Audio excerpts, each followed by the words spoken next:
আসসালামু আলাইকুম সুপ্রিয় শিক্ষার্থীবৃন্দ। তোমরা দেখতে পাচ্ছ যে আজকের ক্লাসের মধ্যে আমরা চেঞ্জিং সেন্টেন্সের অ্যাফার্মেটিভ টু নেগেটিভ কীভাবে আনসার করতে হয় আমরা তোমাদেরকে শিখিয়ে দিব। তো আমাদের চ্যানেলের মধ্যে যারা এখনও নতুন তারা দ্রুত সাবস্ক্রাইব করে নেন, সাবস্ক্রাইব করে বেল আইকনের মধ্যে ক্লিক করবেন যাতে করে সহজেই ক্লাসের ভিডিওগুলো আপনারা পেতে পারেন। ঠিক আছে, তো কথা না বাড়িয়ে আমরা ক্লাসটা শুরু করি। দেখো, প্রথমে আমি কি লিখেছি, চেঞ্জিং সেন্টেন্স মানে কি বাক্য পরিবর্তন। অ্যাফার্মেটিভ টু নেগেটিভ অর্থাৎ হ্যাঁ বোধক বাক্য আছে, আমরা না বোধক বাক্যের মধ্যে পরিণত করতে হবে। ঠিক আছে, তাহলে আমরা একটা রুলস জানি কি অনলি দ্বারা একটা রুলস হচ্ছে অনলি দ্বারা যদি ব্যক্তি বোঝায় তাহলে অনলির পরিবর্তে হয় নান বাট। অনলি দ্বারা যদি বস্তু বোঝায় তাহলে অনলির পরিবর্তে কী হয় নাথিং বাট। অনলি দ্বারা যদি সংখ্যা বোঝায় তাহলে অনলির পরিবর্তে নট মোর দেন। তাহলে এইখানের মধ্যে কী বোঝাইছে দেখো, only science students can apply for the post. এর মানে কি শুধুমাত্র বিজ্ঞানের শিক্ষার্থীরা এই পদের জন্য আবেদন করতে পারে।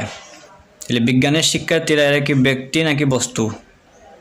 যেহেতু শিক্ষার্থী বা ছাত্র অবশ্যই মানুষ বা ব্যক্তি, এখন অনলির পরিবর্তে যেহেতু ব্যক্তি বুঝাইছে অনলির পরিবর্তে যা শুধুমাত্র নান বাট লেখবো আর বাকি সব অপরিবর্তিত থাকবো।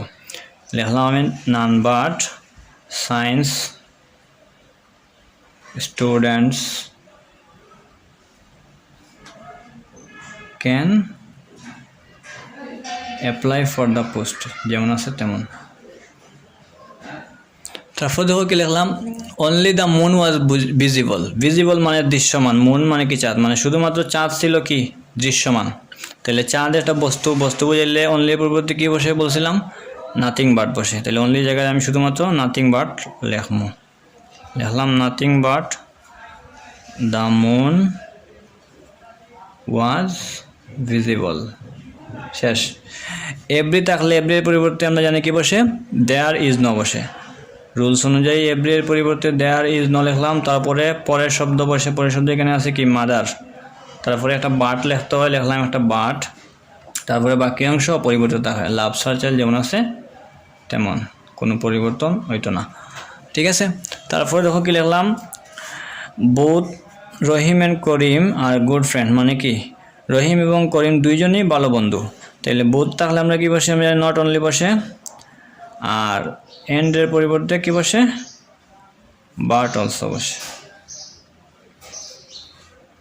তাইলে এখন অতটা কি দাঁড়াইলো, বাকি অংশ সব অপরিবর্তিত থাকবো। এখন অর্থটা দাঁড়াইলো যে শুধুমাত্র রহিম নয় করিমও তারা দুইজন ভালো বন্ধু। ঠিক আছে, he is too weak to go. T double too আর টি ও টু যুক্ত থাকলে টি ডাবল টু এর পরিবর্তে কি জানি আমরা বসে স বসে। ইজ টু তারপরে অ্যাডজেক্টিভ বসে উইক, তারপরে একটা দ্যাট বসে, তারপরে আপাতত সেন্টেন্স সাবজেক্ট বসে।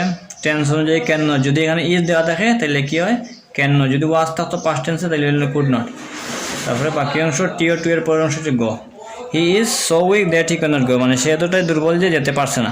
Mohsin is a kind man, যখন যদি দেখা তাহলে হেল্পিং ভার্বের পরে কী লাগবো, একটা নট বসাই দিব, তারপরে তোমার অ্যাডজেক্টিভের বিপরীত। কারণ অ্যাডজেক্টিভ হচ্ছে কাইন্ড, কাইন্ড মানে দয়ালু। অ্যাডজেক্টিভ কাকে বলে আমরা জানি, নাউন বা প্রোনাউনের দোষ গুণ অবস্থা পরিমাণ সংখ্যাকে কী বলে অ্যাডজেক্টিভ বলে। তাইলে আমি এখানে মধ্যে লিখলাম মহসিন লে সাবজেক্ট, হেল্পিং ভার্ব ইজের উপরে নট লাগাই দেবো, ইজ নট। কাইন্ডের বিপরীত হচ্ছে কি আনকাইন্ড, আর আনকাইন্ড যখন লিখবো তখন এন লিখতে হবে, কারণ কি আনকাইন্ডের ইউটা হচ্ছে বাওয়েলস। আমরা জানি কি বাওয়েলস যুক্ত ওয়ার্ডের পূর্বে এন বসে। আশা করি তোমরা বুঝতে পারছো। পরের পৃষ্ঠা দেখো, only he can do the same. Same অর্থ এসিএন, সাম অর্থ অঙ্ক, মানে শুধুমাত্র সে এই অঙ্কটি করতে পারে। তাইলে অনলি দ্বারা সে যেহেতু বুঝাইছে তাহলে ব্যক্তি বুঝাইছে, অনলির পরিবর্তে আমরা কী লিখবো নান বাট লিখলাম none but he can do the same, যেমন আছে তেমন।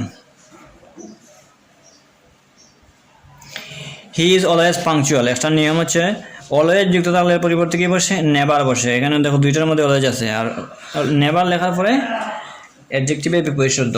তাইলে এইখানের মধ্যে কী লিখবো আমি, হি ইজ নেভার, হি অলওয়েজের পরিবর্তে নেভার লিখলাম, আর অ্যাডজেক্টিভ হচ্ছে পাংচুয়াল। পাংচুয়াল মানে হচ্ছে সময়নিষ্ঠ, সময়নিষ্ঠর বিপরীত হচ্ছে লেট বা দেরি করা।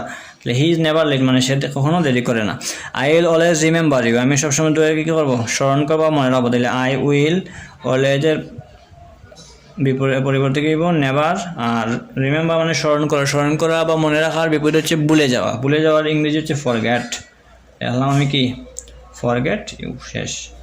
You must obey your teachers. Must থাকলে আমরা জানি কি বসে ক্যান নট বাট বসে। তাইলে মাস্টে জানলাম কি ক্যান নট বাট, তারপরে বাকি অংশ যেমন আছে। তবে আর একটা জিনিস মাস্ট থাকলে আমরা ক্যান নট হেল্পও লিখতে পারি। কি বলছি? মাস্ট তাহলে ক্যান নট হেল্পও লিখতে হয়, তবে ক্যান নট হেল্প যদি লিখি তাহলে মূল ভার্বের সাথে আইএনজি লেখা লাগবে। যদি আমি এভাবে লিখি ইউ ক্যান নট হেল্প, তখন মূল ভার্ব কী ছিল? অবের সাথে আইএনজি লাগাই দেবো, অবেইং ইয়োর টিচার্স। ঠিক আছে, আমরা মাস্ট লেখছি যেহেতু আমরা ক্যান নট বার লেখছি, কাজেই মূলত আইএনজি লাগানোর দরকার নেই। সবাই বুঝতে পারো। Ratan is a good player, তাহলে এরকম ইজ তুই তাকে এরকম দেওয়া, আমি কি বলছিলাম? হেল্পিং ভার্বের সাথে নট লাগবো, তাহলে ইজের সাথে নট লাগলো। আর গুডের বিপরীত হচ্ছে ব্যাড। ব্যাড মানে কি? খারাপ। মানে আগে অর্থটা ছিল কি? Ratan is a good player মানে রতন যে ভালো খেলোয়াড়। এখন হবে Ratan is not a bad player মানে রতন খারাপ খেলোয়াড় নয়, মানে সে ভালো খেলোয়াড়। Only he can do this মানে শুধুমাত্র সে কাজটি করতে পারে, শুধুমাত্র সে কাজটি করতে পারে, এটা ব্যক্তি বুঝেছে। যার কারণে অনলির পরিবর্তে কি লিখবো? আমি নান বাট লিখবো, বাদ বাকি যেমন আছে তেমন। আশা করি সবাই বুঝতে পারছেন। আমাদের ক্লাসটি যদি আপনাদের ভালো লেগে থাকে লাইক কমেন্ট শেয়ার দিয়ে পাশে থাকবেন, আর সবসময় আমাদের ক্লাসটা ফলো রাখবেন। ঠিক আছে, আর কোন কোন টপিকসে আপনারা বেশি দুর্বল, গ্রামাটিক্যালস বলেন, জেনারেল ম্যাথ, গণিত, হায়ার ম্যাথ, ফিজিক্স, কেমিস্ট্রি, যে কোনো সাবজেক্টের যে সমস্যা আছে আপনাদের কমেন্ট সেকশনে কমেন্ট করবেন। আমরা সেই রকম ক্লাসের ভিডিও বানিয়ে আপনাদের আমাদের চ্যানেলে মানে আপলোড করব। তো সবাই ভালো থাকেন, সুস্থ থাকেন। আসসালামু আলাইকুম।